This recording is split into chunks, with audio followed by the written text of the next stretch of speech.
are there certain aspects that the teacher should be aware of when teaching about different religious groups or traditions to avoid this construction of stereotypes? The teacher is usually the one who regulates what students are exposed for. So the awareness of the teacher that the sources, the media, the textbook I choose and I use will form a kind of image. And I can make a decision and expand this idea of what the children are exposed for and expose them for different sources and thereby also different narratives. But this is like what kind of narratives we use. But the other thing is also to give the students the tools to, for themselves, analyze and critically reflect over this question: what kind of idea, what kind of narrative do I meet when I, for example, watch a movie or read a text, see an exhibition about a religious minority or another minority, or about our national history, that they are able to ask the question, how is this composed and which elements are included and what is excluded? And might there be something which I don't find there, but which I know I would find if I would look different places and for different stories and different narratives. So this is what we call the deconstructive side of working with narratives. It is quite essential also for everyone to be able to construct, to make, to form meaningful narratives. And in fact, it is quite important for our psychological well-being to have a kind of coherent story of who we are.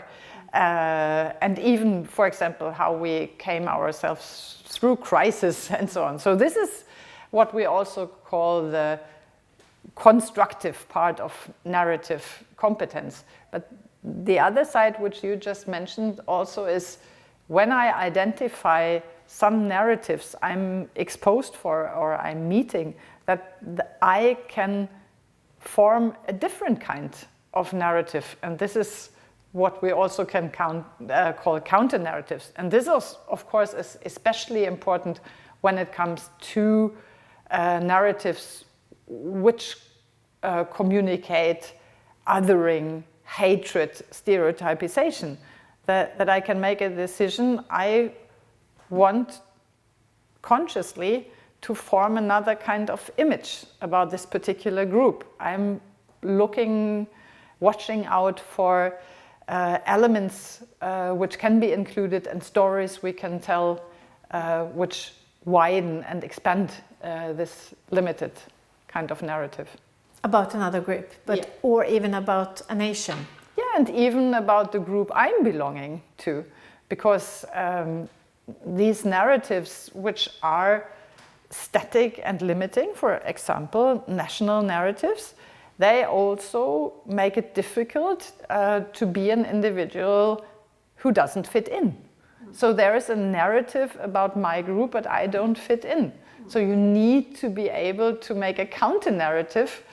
Of course, I'm belonging here, and probably there are other people like me, and we are belonging. So this is how also minorities can use the construction of narratives in order to empower themselves. Does it have to do with seeing groups or people as individuals?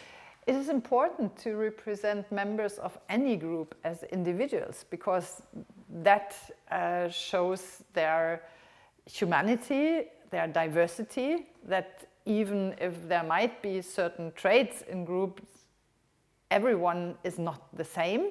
And here, again, the narratives come into play, that there are different stories to tell about people. And there are nice people and not so nice people. And there are smart and not so smart people in any group. So this is a really strong counter force against stereotypization and hatred.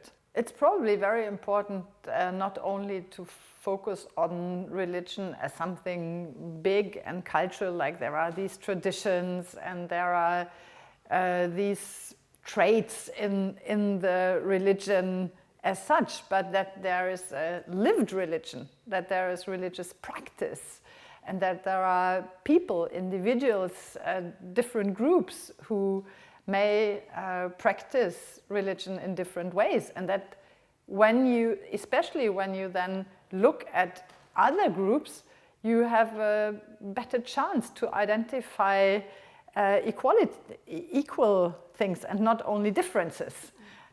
Because when you only say, this religion is like that, it is very homogeneous and it seems very strange. But if you break it down to lived practice, so people might say, oh, this is a little bit like me. I recognize myself or the way I am doing things in this practice, in this group. So it's, again, rehumanizing and de-stereotyping.